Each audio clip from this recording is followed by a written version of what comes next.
વાઘોડિયામાં આરએફઓના બંધ મકાનમાં 27.56 લાખની ચોરીના બનાવમાં વાઘોડિયા પોલીસે 3 આરોપીઓને ઝડપી પાડી કોર્ટ સમક્ષ રજૂ કરી 6 દિવસના રિમાન્ડ મેળવ્યા હતા।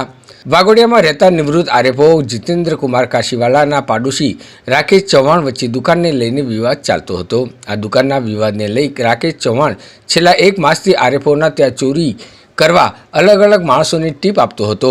પાડોશી રાકેશ ચૌહાણે ફિરોઝ ઉર્ફે સલીમ, દાઉદભાઈ કાજી, હાજી મોહમ્મદ ગાચી સાથે ચોરી કરવા માટે મીટિંગ કરી હતી અને રાજસ્થાનના રાજુ આદિવાસીને મોકો જોઈને ચોરી કરવા માટે બોલાવ્યો હતો।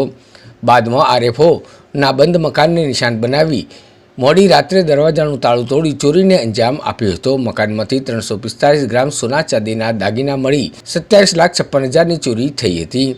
ચોરીની ફરિયાદ વાઘોડિયા પોલીસે નોંધી વાઘોડિયા પોલીસની તપાસમાં પાડોશીએ નિવૃત્ત આરએફઓ સાથેના દુકાનના વિવાદના કારણે ચોરીની ટીપ આપી ચોરી કરાવી હોવાનો ખુલાસો થયો હતો અને સમગ્ર ચોરીની ઘટનાના સીસીટીવી સામે આવ્યા હતા અને કેટલાક શંકાશીલ ઇસમ તેમજ એક કાર દેખાઈ હતી, જે કાર નંબર ઉપર કાર માલિકની તપાસ કરતા ચોરીનો ભાંડો ફૂટ્યો હતો। વાઘોડિયા પોલીસે ત્રણેય આરોપીને મુદ્દામાલ સાથે ઝડપી પાડી નામદાર કોર્ટ સમક્ષ રજૂ કરી 6 દિવસના રિમાન્ડ મેળવ્યા હતા।